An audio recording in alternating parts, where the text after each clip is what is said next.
Hello everybody, it's Aaron back from Screen Stars, and I'm here once again to do another review for Geek Legion of Doom. And I'm here today to review the 2015 Norwegian thriller Revenge, starring a lot of talented people whose names I'm not going to butcher here. And like I said, this was released in 2015, and it is a thriller, and it focuses on a lady called Rebekka, who basically wants revenge for her sister who has committed suicide. And 20 years previously, her sister was basically molested and raped at a drunken party, and never recovered from it, and it psychologically damaged her to the point where she couldn't live with herself and committed suicide years later. And her sister is not going to let the man get away with it. So she travels to this idyllic location in Norway where there is a guy called Morten, who lives a wonderful life with his wife and newborn baby, and they run a hotel there, and he's the cream of the top here in this town. He runs the place, he's even going for mayor, very, very popular guy. And she turns up, Rebekka, to this location and pretends to be a journalist from a popular travel magazine, and she's there to do an article on the hotel that Morten and his wife runs. And they're delighted with this, because I think, is it called Travel Lodge, she calls this magazine, and they've heard of it, it's very popular, and they know it'll be good for their business. So they invite her in, she makes herself comfortable, and slowly but surely she manipulates those around her into turning against Morten, basically. Very, very clever in what she does. She to prove that he basically rapes children, because her sister was 13 years old when he raped her.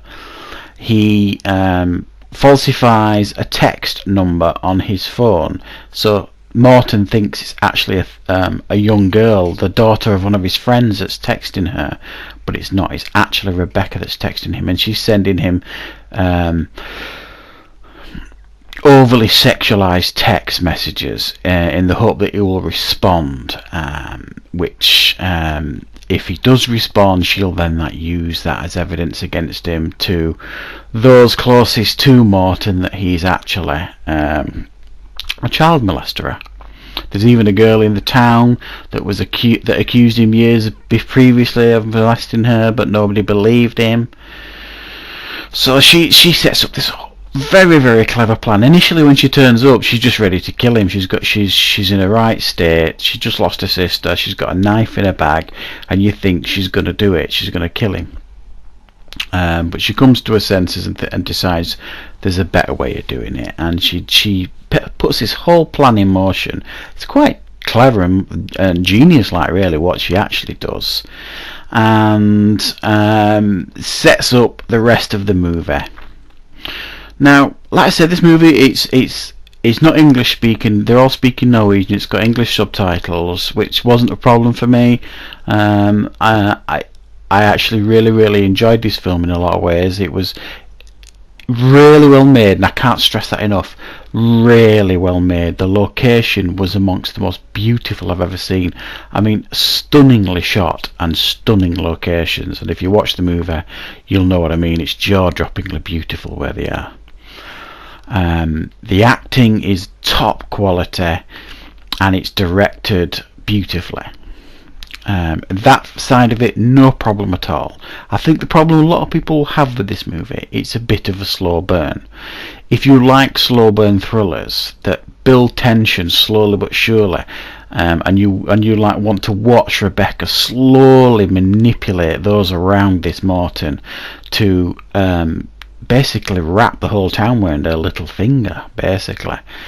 If you can stand that and watch how she does it really subtly at times to end with its inevitable climax at the end of the film, then you'll be happy with this movie if you don't mind seeing that. If you're not a fan of slow burn thrillers, then this won't be for you, I don't think. In regards to real criticisms, I can't really give you any. I thought I did have one. There's like a barman who works at the hotel who's a very close friend of Morton. They grew up together. And he figures out reasonably early on into the movie who she is, Rebekka. But he doesn't do anything about it. And initially I just thought that wouldn't be real. He would tell Morton or something. He would do it, but he doesn't. He actually supports Rebekka.